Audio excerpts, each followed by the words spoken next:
السلام علیکم ورحمۃ اللہ وبرکاتہ۔ الحمد للہ نحمده ونستعینه ونستغفره ونؤمن به ونتوکل علیہ ونعوذ باللہ من شرور انفسنا ومن سیئات اعمالنا، من يهده الله فلا مضل له ومن يضلله فلا هادي له، ونشهد أن لا إله إلا الله وحده لا شريك له، ونشهد أن سيدنا وسندنا وحبيبنا ومولانا محمدا عبده ورسوله، أما بعد فأعوذ بالله السميع العليم من الشيطان الرجيم، بسم الله الرحمن الرحيم، يا أيها الرسل كلوا من الطيبات واعملوا صالحا۔ وقال النبي صلى الله عليه وسلم إن الله طيب لا يقبل إلا طيبا، وأمر الله المؤمنين بما أمر به المرسلين، وقال تعالى يا أيها الرسل كلوا من الطيبات واعملوا صالحا، وقال تعالى يا أيها الذين آمنوا كلوا من الطيبات ما رزقناكم، صدق الله العظيم وصدق رسوله النبي الكريم، ونحن على ذلك لمن الشاهدين والشاكرين والحمد لله رب العالمين۔ ہر قسم کی حمد و ستائش، تمام قسم کی تعریفوں کے لائق وہی ایک اللہ پاک کی ذات ہے جو ہم سب کو پیدا کرنے والا اور پالنے والا ہے، جو سارے کائنات کے ذرے ذرے کا خالق حقیقی مالک و مختار ہے۔ وہ جو چاہتا ہے کرتا ہے، اس کے کرنے کرانے میں، طاقت و قوت میں، شان و شوکت میں، رعب و دبدبے میں، فیصلے اور ارادے میں کوئی اس کا شریک ساجی ہمسر نہیں۔ وہ اکیلا ہے، ایک ہے، تنہا ہے، ہمیشہ سے اور ہمیشہ رہے گا۔ وہ پاک پروردگار عالم اتنی بڑی قوتوں کا مالک ہے کہ اگر کسی ایک شخص یا خاندان و قبیلہ، قوم و ملت سے خوش و راضی ہو کر عزت کا، اقتدار کا، ترقی و سربلندی کا، نیکی اور ہدایت کا فیصلہ فرما دے، اللہ کی عزت کی قسم دنیا کی ساری طاقتیں مل کر بھی اللہ کی طرف سے عطا کردہ ان نعمتوں کو بندوں سے چھین نہیں سکتے۔ ہاں، اگر وہ پاک پروردگار عالم کسی کی بدعمالیوں سے یا غیر ذمہ دارانہ زندگی سے ناراض ہو کر آفتوں کا، مصیبتوں کا، آزمائشوں و امتحانات کا فیصلہ فرما دے، تب بھی دنیا کی ساری طاقتیں مل کر بھی اللہ کی طرف سے مبتلا کردہ ان مصیبتوں سے بندوں کو چھڑا نہیں سکتے۔ درود و سلام ہو آقائے نامدار، تاجدار بطحہ، احمد مجتبیٰ، محمد الرسول اللہ صلی اللہ علیہ وآلہ وسلم پر، آپ کی آل پر، آپ کے ازواج پر، اصحاب پر، ماننے والوں پر، متبعین پر۔ معزز سامعین کرام، بھائیوں، بزرگوں، دوستوں، اسلام میں کسب حلال کی بڑی اہمیت ہے، بلکہ کسی بھی معاشرے کے صلاح و فساد کی جو بنیادیں شریعت نے بتلائی ہیں، ان میں سے ایک بنیاد یہ بھی ہے کہ حلال کمائی کا اہتمام کیا جائے اور حرام رزق سے بچا جائے۔ نبی کریم صلی اللہ علیہ وسلم کا ارشاد ہے، کسب الحلال فریضۃ بعد الفریضہ۔ اسلام کے بنیادی فرائض 5 ہیں، ان کے بعد اہم فریضہ یہ ہے کہ آدمی حلال کمائی کا اہتمام کرے۔ آج ہمارے زمانے میں لوگوں میں اس کا اہتمام نہیں رہا، حالانکہ کوئی آدمی، اس کی فیملی اور بلکہ پورا معاشرہ اس وقت تک نیکی کے راستے پر چل نہیں سکتا جب تک حلال کمائی کا اہتمام نہ کرے۔ حلال کمائی ہی وہ چیز ہے جو اس کو اللہ کے راستے پر، اللہ کی فرما برداری پر چلانے والی ہے۔ حرام کمائی سے جو خون تیار ہوتا ہے، اس سے جو جذبات آدمی میں پیدا ہوتے ہیں وہ آدمی کو اللہ کی نافرمانی پر ڈال دیتے ہیں۔ ایک بزرگ کا مقولہ ہے، جو آدمی حرام روزی کھاتا ہے، کمائی میں حلال حرام کی تمیز نہیں کرتا، غیر اختیاری طور پر اس کے اعضاء گناہوں میں ملوث ہو جاتے ہیں۔ وہ چاہے یا نہ چاہے آدمی حرام کاری میں مبتلا ہو جاتا ہے۔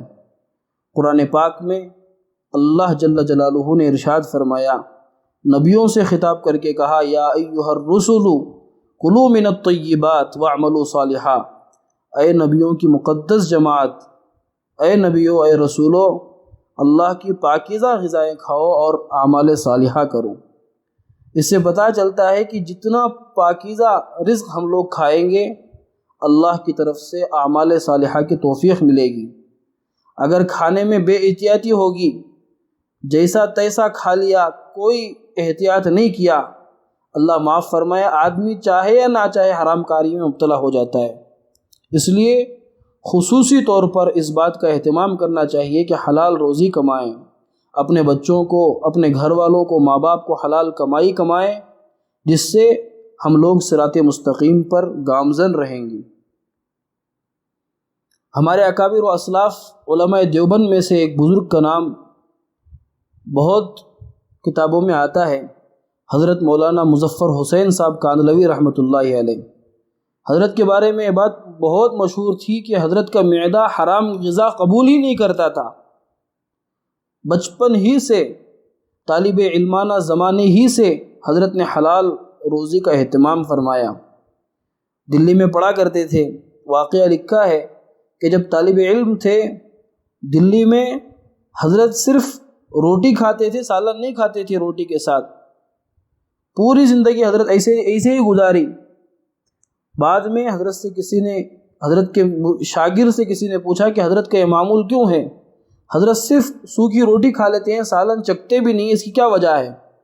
تو حضرت کے شاگرد نے کہا کہ بھائی، حضرت اس لیے سالن نہیں کھاتے کہ حضرت دلی کے ارد گرد جو آم کے باغات ہوتے تھے، اس زمانے میں آم کے جو باغات ہوتے تھے، اس کا جو بزنس ہوتا تھا وہ پتے پر اور پھول پر ہوتا تھا، اور اس طرح بے کرنا جائز نہیں ہے پھول پر پتے پر۔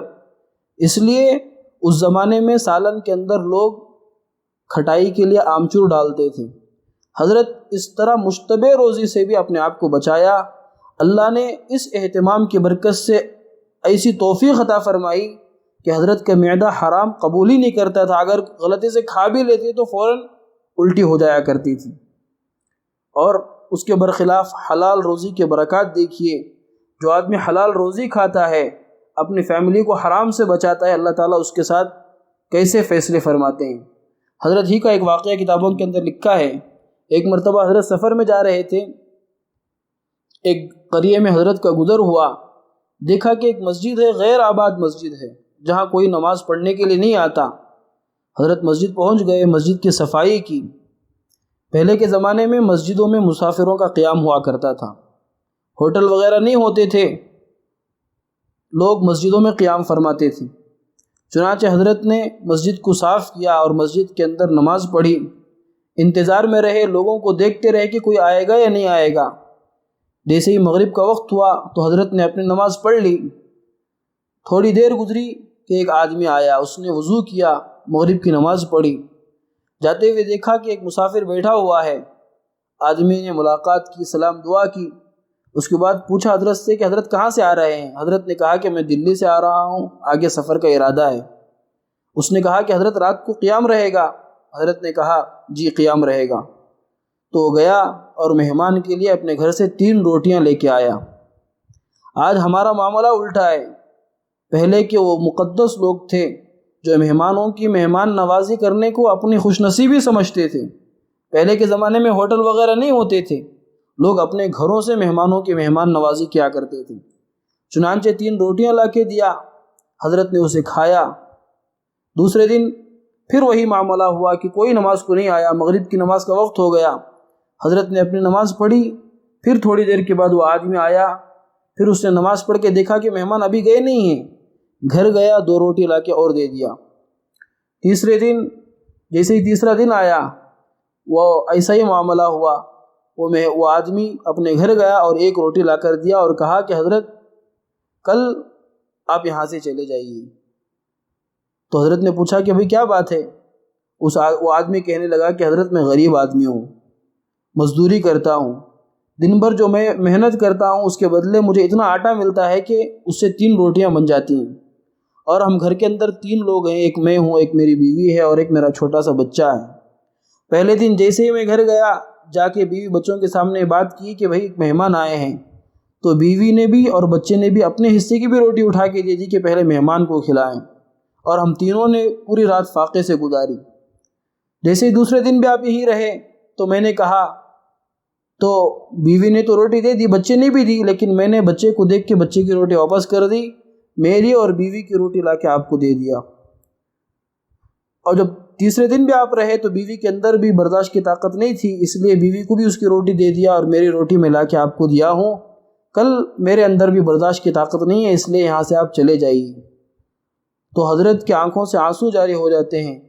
حضرت روتے ہوئے کہتے ہیں کہ بیٹا، میں اس لیے نہیں رکا تھا کہ مجھے کھانے کی کوئی خواہش ہے، آپ کو تکلیف دینا مقصد نہیں تھا، بلکہ میں اس لیے رکا تھا کہ تم جو روٹیاں لا کے دیتے تھے کہ اس کھانے میں اتنی برکت تھی، اتنا نور تھا کہ میرا سینہ نور سے بھر گیا۔ جب بھی میں آپ کا کھانا کھاتا، رات میں سوتا، اللہ کے نبی کریم صلی اللہ علیہ وسلم کی زیارت ہوتی۔ تو بتانے کا مقصد یہ ہے کہ لوگ غریب ہوتے تھے لیکن پاک صاف کمائی کھاتے تھے، حلال روزی کھاتے تھے، جس کی وجہ سے ان کے کھانے میں اتنا نور تھا کہ اللہ کے نبی سرکار دو عالم صلی اللہ علیہ وسلم کے لوگوں کو زیارت ہوتی تھی۔ اللہ معاف فرمائے، ہمارے زمانے کا حال الٹا ہے۔ ہم لوگ کثرت کو دیکھتے ہیں، برکت کو نہیں دیکھتے۔ ہر کوئی آدمی کمانے کے پیچھے پڑا ہوا ہے۔ ہمارے مولانا حضرت مولانا قاسم قریشی صاحب رحمۃ اللہ علیہ کہا کرتے تھے کہ بھائی پہلے کے زمانے میں لوگوں کے پاس برکت تھی، صرف گھر کا ایک فرد دادا کمایا کرتے تھے کہ اس کے 5 بیٹے، بہو، ان کے بچے، سب لوگ، پوری فیملی کھایا کرتی تھی۔ لیکن آج پورا گھر کماتا ہے، شوہر بھی کماتا ہے، بیوی بھی کماتی ہے، بچے بھی کماتے ہیں، لیکن فقیر کے فقیر ہی رہتے ہیں، برکت ختم ہو چکی ہے۔ اس لیے کثرت اور برکت میں کثرت کو نہیں دیکھنا چاہیے بلکہ برکت کی فکر کرنا چاہیے۔ یہ 2 لفظ میں بڑا فرق ہے، اس کو سمجھنے کی ضرورت ہے۔ کثرت کسے کہتے ہیں؟ علماء نے لکھا ہے کہ کثرت کہتے ہیں مال جائیداد اسباب کے زائد ہو جانے کو کثرت کہتے ہیں۔ ایک آدمی ہے، اسے بہت سارا مال مل گیا، بہت بڑی لمبی عمر مل گئی، بہت سارے اولاد ہو گئے، تو کہیں گے کثرت اولاد والا ہے، کثرت مال والا ہے۔ لیکن برکت کسے کہتے ہیں؟ برکت کہتے ہیں، برکت کا مطلب یہ ہے کہ ضرورتیں، تھوڑی روزی میں ضرورتوں کا پورا ہو جانا، اسے برکت کہتے ہیں۔ اور آج ہماری سب سے بڑی غلط فہمی یہ ہے، ہم یہ سمجھتے ہیں کہ ہمارا مسائل کا حل کثرت میں ہے، جتنا زیادہ مال حاصل ہوگا ہمارے مسائل حل ہوتے جائیں گے۔ یہ ہماری سب سے بڑی غلط فہمی ہے۔ اگر ایسا ہوتا تو آج ہم لوگ دنیا میں دیکھتے ہیں کہ لاکھوں پتی، کروڑوں پتی لوگ ہیں، لیکن ان کے پیچھے بھی پریشانیاں پڑی ہوئی ہیں، بلکہ غریب سے زائد پریشانیاں پڑی ہوئی ہیں۔ ایک غریب کو ہم دیکھتے ہیں کہ مزدوری، دن بھر محنت کرتا ہے، مزدوری کرتا ہے، رات میں آ کے کھلے آسمان میں بغیر بستر کے چین کی نیند سوتا ہے۔ لیکن مالدار جو ہوتے ہیں وہ ایئر کنڈیشن کمروں کے اندر بھی، نرم گدوں پر بھی ان کو نیند نہیں آتی، دوائیاں کھا کھا کے سونے کی کوشش کرتے ہیں۔ تو اس سے معلوم ہوتا ہے کہ مسائل کا حل کثرت میں نہیں ہے بلکہ برکت میں ہے۔ لوگ تو آج دعائیں بھی کراتے ہیں کہ حضرت ہمارے لیے دعا کر دیجئے کہ میری تنخواہ 20,000 ہے، مجھے 30,000 مل جائے۔ لوگ کہتے ہیں کہ حضرت میں لو پوسٹ میں ہوں، دعا کر دیجئے کہ میری ترقی ہو جائے۔ لوگ سمجھتے ہیں کہ بھائی جتنا پیسہ ملے گا اتنی پریشانیاں حل ہو جائیں گی، حالانکہ ایسی بات نہیں ہے۔ اللہ تعالیٰ سکون دیتے ہیں، برکت کے اندر اللہ تعالیٰ سکون دیتے ہیں، مسائل کا حل رکھا ہے۔ ایک بزرگ کا واقعہ لکھا ہے کہ ایک بزرگ کے پاس ایک خاتون آئی، آ کر کہا کہ حضرت میں بڑی پریشان ہوں، پریشانیاں مجھے گھیری ہوئی ہیں، ایسا لگتا ہے کہ پوری دنیا میں سب سے بڑی پریشان میں ہی ہوں۔ حضرت کہنے لگے کہ بیٹا بتاؤ تو صحیح، کیا بات ہے، کیا پریشانی ہے جو تمہیں رلا رہی ہے، پریشان کر رہی ہے؟ تو وہ کہنے لگی کہ حضرت اللہ کے فضل و کرم سے میرے شوہر ایک ملک کے مالک ہیں، بہت بڑی مل چلاتے ہیں، اللہ نے دولت سے، ثروت سے بے نیاز کر دیا ہے، گھروں کے اندر نوکر چاکر ہیں، الحمدللہ میرے شوہر مجھ سے بہت محبت بھی کرتے ہیں، اگرچہ کہ ہماری شادی ہوئی 7 سال ہو گئے لیکن اولاد نہیں ہے، لیکن شوہر کہتے ہیں کہ کوئی بات نہیں، اگر اللہ کی مرضی ہوگی تو اولاد ہوگی، ورنہ کوئی بات نہیں۔ پوری ذمہ داری، پورے خرچے شوہر اٹھاتے ہیں۔ لیکن پریشانی کی بات یہ ہے کہ حضرت میرے شوہر مجھے صرف ماہانہ 50,000 روپے خرچ دیتے ہیں، اور اس 50,000 روپے سے میری ضرورتیں پوری نہیں ہوتی، اس لیے مجھے رونا آ رہا ہے۔ اور ایسے رونے لگی، حضرت کہتے ہیں کہ ایسی رو رہی تھی جیسا کہ کوئی اس کا سگا باپ یا بیٹا مر چکا ہو، ایسے دھاڑے مار مار کے رو رہی تھی۔ تو حضرت نے کہا کہ بیٹا، مجھے تو لگتا ہے کہ تمہاری پریشانی کا حل کہیں نہیں ہے، کیونکہ پریشانیوں کا حل جس چیز میں تم ڈھونڈ رہی ہو اس چیز کے اندر پریشانیوں کا حل نہیں ہے۔ اگر تمہارے شوہر تمہیں 50,000 نہیں 1 لاکھ بلکہ 2 لاکھ بھی دے دیں تب بھی تمہاری ضرورتیں پوری نہیں ہوگی، خواہشات پوری نہیں ہو سکتی۔ کیوں؟ اس لیے کہ تم نے گناہوں کی زندگی میں گناہوں کے ذریعے سے نفسانی خواہشات پہ چلتے ہوئے اللہ کو ناراض کر لیا ہے۔ کتنے بھی پیسے تمہیں مل جائے تمہاری ضرورتیں پوری نہیں ہو سکتی۔ تو بڑی پریشان ہوئی کہ حضرت 50,000 کے بجائے 2 لاکھ میں بھی میری ضرورتیں پوری نہیں ہو سکتی۔ حضرت نے کہا کہ نہیں ہو سکتی۔ تو اس نے پوچھا تو حضرت مجھے کیا کرنا چاہیے؟ تو حضرت نے کہا کہ سب سے پہلا کام یہ کرنا چاہیے کہ گناہوں کی زندگی سے توبہ کرنا چاہیے۔ توبہ کر کے اللہ کو راضی کر لیں، اللہ تعالیٰ سکون والی زندگی دیں گی۔ چنانچہ اس نے کہا کہ حضرت میں توبہ کرنا چاہتی ہوں۔ تو حضرت ہی کے ہاتھ پر اس نے توبہ کی، اس کے بعد سے اچھی خاصی زندگی گزارنے لگی۔ خود حضرت کہتے ہیں کہ 3-4 ماہ کے بعد اس کا فون آیا، اس نے مجھ سے کہا کہ الحمدللہ حضرت میں نے ٹی وی وغیرہ دیکھنا بھی چھوڑ دیا ہے، نمازوں کی پابندی میں نے اختیار کر لی ہے، آپ کی رہنمائی سے میں اتنا مطالعہ کر لی ہوں کہ تقریباً میں عالمہ بھی بن چکی ہوں، لیکن ایک بات سمجھ میں نہیں آ رہی ہے۔ حضرت پوچھنے لگے کہ کیا بات ہے؟ تو اس خاتون نے کہا کہ حضرت پہلے 50,000 روپے میں بھی میرا خرچ، میری ضرورتیں پوری نہیں ہوتی تھی، لیکن الحمدللہ آج 15,000 روپے میں میری ضرورتیں پوری ہو جاتی ہیں، بقیہ پیسے میں غریبوں مسکینوں میں صدقہ کرتی ہوں۔ دیکھیے اس واقعے سے ہمیں سبق ملتا ہے کہ کثرت کے اندر پریشانیوں کا، مسائل کا حل نہیں ہے، بلکہ برکت کے اندر ہے، اور برکت ملتی ہے اللہ کے احکامات پر چلنے سے، رسول اللہ صلی اللہ علیہ وسلم کی سنتوں پر چلنے سے۔ ہمارے اکابر و اسلاف کا اگر مطالعہ کریں گے تو ہمیں بات اچھی طرح سمجھ میں آئے گی۔ بانی دارالعلوم حضرت حجت الاسلام حضرت مولانا محمد قاسم نانوتوی رحمۃ اللہ علیہ کے بارے میں آتا ہے، شروع زمانے میں جب حضرت دارالعلوم دیوبند میں خدمت کر رہے تھے تو حضرت کی تنخواہ تھی 3 روپے۔ تو ایک قریے میں ایک نواب صاحب رہتے تھے، ان کی دل کی خواہش تھی کہ بھئی میں ایک جامعہ بناؤں، بہت بڑی یونیورسٹی بناؤں جہاں طلبہ آئیں، پڑھیں، فاضل بنیں۔ تو نواب صاحب نے اپنے گاؤں کے علماء کو جمع کر کے کہا کہ میری یہ خواہش ہے تو میں کیا کروں؟ تو علماء نے مشورہ دیا کہ آپ جامعہ بنائیں، یونیورسٹی بنائیں، ہم تمہیں ایک بہت بڑے عالم دیں گے جس کی وجہ سے تمہاری یونیورسٹی آباد ہو جائے گی۔ تو انہوں نے کہا ٹھیک ہے، تم ہیرا ڈھونڈو، ہم سرمایہ لگائیں گے۔ چنانچہ نواب صاحب نے پوچھا کہ ذرا بتاؤ تو صحیح کون وہ عالم دین ہیں، کون وہ اللہ کے ولی ہیں جس کی وجہ سے ساری دنیا کے بلکہ علماء طلباء ان کی طرف متوجہ ہوں گے۔ تو علماء نے کہا کہ وہ حجت الاسلام حضرت مولانا محمد قاسم نانوتوی رحمۃ اللہ علیہ ہیں۔ نواب صاحب نے پوچھا اب کہاں ہیں؟ کہا کہ دارالعلوم میں پڑھا رہے ہیں۔ نواب صاحب نے پوچھا ان کی تنخواہ کیا ہے؟ علماء نے کہا کہ 3 روپے ہے۔ تو نواب صاحب نے کہا کہ جاؤ حضرت کو جا کے میری طرف سے یہ پیشکش کرو کہ اگر حضرت ہمارے یہاں آ کر پڑھائیں گے تو حضرت کو رہائش کا بہترین مکان ملے گا، کھانے پینے کی ذمہ داری ہماری ہوگی، اس کے ساتھ ساتھ 100 روپے حضرت کو ماہانہ تنخواہ دی جائے گی۔ تو علماء بہت خوش ہو گئے کہ اتنی بڑی آفر دے دی نواب صاحب نے۔ ایک علماء کا وفد دارالعلوم دیوبند پہنچا، جا کے حضرت سے ملاقات کی، حضرت کے سامنے کہا کہ حضرت ایسی یہ ہے، نواب صاحب نے آپ کو اتنی بڑی آفر دی ہے۔ نواب صاحب نے کہا کہ حضرت کو یہاں لائیں، ہم 100 روپے تنخواہ دیں گے۔ ذرا سوچئے تو صحیح کیا حساب بنے گا، 33 گنا زیادہ تنخواہ ہے۔ مثال کے طور پر اگر کسی آدمی کو 300 روپے تنخواہ مل رہی ہے تو اس کی گویا 33 گنا بڑھا دیں گے تو 3 لاکھ روپے تنخواہ ہو جائے گی۔ حضرت سے کہا کہ ہم حضرت کو 100 روپیہ آپ کو تنخواہ دی جائے گی۔ تو حضرت نے کہا کہ بھائی اب تو ہرگز نہیں آؤں گا۔ کیوں؟ اس لیے کہ دارالعلوم مجھے 3 روپیہ تنخواہ دیتا ہے، الحمدللہ 2 روپیوں میں میری اور میرے پورے گھرانے کی ضرورتیں پوری ہو جاتی ہیں، اور 1 روپیہ میں دیوبند کے اندر غربا، مساکین، بیواؤں پہ خرچ کرتا ہوں۔ ان کو خرچ کرنے میں بھی 1 روپیہ میرا وقت ضائع ہوتا ہے، تلاش کر کے دینا پڑتا ہے۔ اگر میں وہاں آ جاؤں گا تو 2 روپیوں میں تو میری ضرورت پوری ہو جائے گی، اب بقیہ روپوں کو تلاش کر کے دینے میں پورا مہینہ گزر جائے گا، تو پڑھاؤں گا کہاں سے؟ اللہ اکبر کبیرہ، یہ ہے اللہ کی طرف سے برکت۔ اب ہمارے دلوں کے اندر یہ سوال پیدا ہوتا ہے کہ اب اس برکت کو حاصل کریں گے کیسے حاصل کیا جائے؟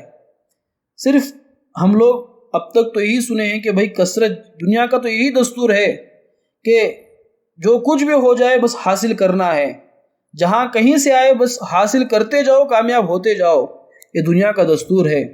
کتابوں کے اندر ایک اس کی مثال بھی دی ہے، ایک بزرگ رہتے تھے، ان کے بیٹے ان بزرگ کے پاس، ابا کے پاس آ کر کہا کہ ابا یہ کثرت، یہ برکت ہم نے علماء سے، آپ سے بہت سنا ہے، اس کا کیا مطلب ہے؟ آج تک یہ بات سمجھ میں نہیں آئی۔ تو حضرت ان کے والد صاحب بیٹے کا ہاتھ پکڑا، سیدھا اپنے گھر کے اندر جو حمام تھا وہاں لے گئے، لے جا کے گیزر کو دکھایا، گیزر کو دکھا کے کہا کہ بیٹا دیکھو یہ برکت ہوتی ہے۔ اس نے کہا کہ حضرت ابا جان بات سمجھ میں نہیں آئی۔ تو ان کے والد صاحب نے سمجھایا کہ بیٹا اس کی عمر تجھ سے بھی بڑی ہوئی ہے، ابھی تو پیدا بھی نہیں ہوا تھا اس وقت میں نے اس گیزر کو خریدا تھا، لیکن الحمدللہ آج تک 30 سال 35 سال ہو گئے، آج تک اس کے اندر خرابی نہیں آئی۔ اس کو برکت کہتے ہیں کہ کسی آدمی کو، کوئی آدمی اللہ سے عمر بھی مانگتا ہے، اللہ 100 سال کی مجھے عمر دے دے، 50 سال میں اسے گھٹنوں میں، کمر میں درد شروع ہو جائے تو کیا فائدہ؟ بقیہ زندگی دوسروں کا محتاج بن جائے گا۔ اسے کثرت کہتے ہیں۔ اللہ سے جو بھی مانگو برکت کے ساتھ مانگو۔ ہمارے اکابر و اسلاف کے بارے میں آتا ہے، اتنی دن کی محنت کی، اتنی دین کی محنت کی، لوگ پریشان ہو جاتے ہیں کہ ایک آدمی اتنا کام کر کے کیسے چلا گیا؟ یہ عمر میں برکت ہوا کرتی تھی۔ اللہ ہم سب کو اس بات کو سمجھنے کی توفیق عطا فرمائے۔ اللہ تعالی حلال روزی حاصل کرنے کی توفیق عطا فرمائے۔ اللہ پاک حرام روزی سے ہم سب کی حفاظت فرمائے۔ اللہ کے نبی سرکار دو عالم صلی اللہ علیہ وسلم نے ایک لمبی حدیث بیان فرمائی ہے، مسلم شریف کی روایت ہے۔ اللہ کے نبی سرکار دو عالم صلی اللہ علیہ وسلم نے فرمایا، حضرت ابو ہریرہ رضی اللہ عنہ راوی حدیث ہیں، اللہ کے نبی نے فرمایا، ان اللہ طیب لا يقبل الا طیبا، اللہ کی ذات پاک ہے اور اللہ تعالیٰ پاک ہی مال کو قبول فرماتے ہیں۔ آگے اللہ کے نبی نے فرمایا، وَأَمَرَ اللَّهُ الْمُؤْمِنِينَ بِمَا أَمَرَ بِهِ الْمُرْسَلِينَ، اللہ تعالیٰ مومنین کو بھی وہی حکم دیتے ہیں جو حکم کے اللہ کے رسولوں کو اللہ نے دیا ہے۔ کیا حکم تھا؟ یا ایھا الرسل کلوا من الطیبات واعملوا صالحا، اے اللہ کے رسولو پاک چیزیں کھاؤ اور اعمال صالحہ کرو۔ اور اللہ تعالیٰ کا ارشاد ہے، یا ایھا الذین آمنوا کلوا من الطیبات ما رزقناکم، اے ایمان والو پاک چیزوں کو کھاؤ جو کچھ ہم نے تمہیں عطا کیا ہے۔ پھر اللہ کے نبی نے فرمایا، ثم ذکر الرجل یطیل السفر اشعث اغبر یمد یدیہ الی السماء یقول یا ربی یا ربی، اللہ کے نبی نے ایک آدمی کے بارے میں ذکر فرمایا، کہا کہ دور دراز سفر کو اس نے اختیار کیا، بال پراگندہ ہو چکے ہیں، کپڑے پرانے ہو چکے ہیں، اس کے بعد وہ چٹیل میدان میں پہنچ کے اللہ کی طرف ہاتھیں اٹھا کے کہتا ہے، یا رب یا رب، اللہ میری فریاد کو سن لیجئے، اللہ میری پریشانیوں کو ختم فرمائیے۔ لیکن اللہ کے نبی نے فرمایا، وَمَطْعَمُهُ حَرَامٌ وَمَشْرَبُهُ حَرَامٌ وَمَلْبَسُهُ حَرَامٌ وَغُذِيَ بِالْحَرَامِ فَأَنَّىٰ يُسْتَجَابُ لَهُ، کہ اس کا کھانا حرام ہے، اس کا پینا حرام ہے، اس کا لباس حرام کا ہے، اور حرام غذا کے ذریعے سے اس کی پرورش ہوئی ہے۔ اللہ کے نبی نے فرمایا، تو بتاؤ اس کی دعا کیسے قبول ہوگی؟ یہ اللہ کا دستور ہے، اللہ کی سنت ہے۔ جو آدمی حلال کمائی کھاتا ہے اللہ تعالیٰ اسے توفیق اعمال عطا فرماتے ہیں، نیک اعمال کی توفیق دیتے ہیں۔ لیکن کتنے بھی مشقت اٹھا لے، اگر کوئی آدمی حرام میں مبتلا ہو جاتا ہے اللہ تعالیٰ اسے نیک اعمال کی توفیق نہیں دیتے۔ اس لیے ہم سب کو چاہیے کہ ان چیزوں کا اہتمام کریں، ان چیزوں کا پاسدار کریں، اللہ کو حاضر ناظر جان کر اپنے کمائیوں کو پاک صاف بنائیں گے، اپنے رشتہ داروں کو بھی یہ تعلیم دیتے رہیں گے کہ بھائی حلال کمائی کماؤ، اللہ کے سامنے ایک ایک پائی پائی کا حساب دینا ہوگا۔ کسب الحلال فریضۃ بعد الفریضہ، کہ حلال کمائی کمانا جس طرح دوسرے اعمال فرض ہیں اسی طرح حلال کمائی کمانا بھی فرض ہے۔ ہم نے حضرت مولانا ابراہیم دیولہ صاحب دامت برکاتہم سے سنا کہ صحابہ اکرام اتنا پاک صاف کھایا کرتے تھے، اتنا پاک صاف کھایا کرتے تھے کہ غزوے سے بہت دنوں کے بعد، لمبے عرصے کے بعد صحابہ اکرام آئے، آ کر دیکھا کہ گھروں کے اندر فاقے پڑے ہوئے ہیں، بھوک سے بچے بل بلا رہے ہیں، لیکن جب صحابہ اکرام باہر کمائی کے لیے نکلے تو مدینے کی گلیوں سے یہ آوازیں آ رہی تھی کہ تم کمانے کے لیے، کمائی کے لیے باہر تو جا رہے ہو، لیکن خدا کا واسطہ حرام کمائی اندر نہیں لا کے آنا، ہم فاقے کر لیں گے، بھوک سے مر جائیں گے، لیکن حرام غذا اپنے اندر داخل کرنا پسند نہیں کریں گے۔ بزرگان محترم، یہ اللہ کے نیک بندوں کی صفات ہوتے ہیں۔ اللہ کے نیک بندے اس طرح اپنے آپ کو پاک صاف مال سے پرورش کرتے ہیں۔ اللہ کے نبی نے فرمایا ایک حدیث پاک میں، جسم کا جو حصہ، جسم کے اندر خون کا جو قطرہ حرام کمائی سے پلتا ہے، بنتا ہے، اللہ کے نبی نے فرمایا اس کے لیے حرام، اس کے لیے جہنم کی آگ کافی ہے۔ اس لیے ہم سب کو چاہیے کہ اس کا اہتمام کریں۔ اللہ تعالیٰ سے دعا ہے اللہ پاک مجھے اور آپ کو، ہم سب کو حلال روزی نصیب فرمائے۔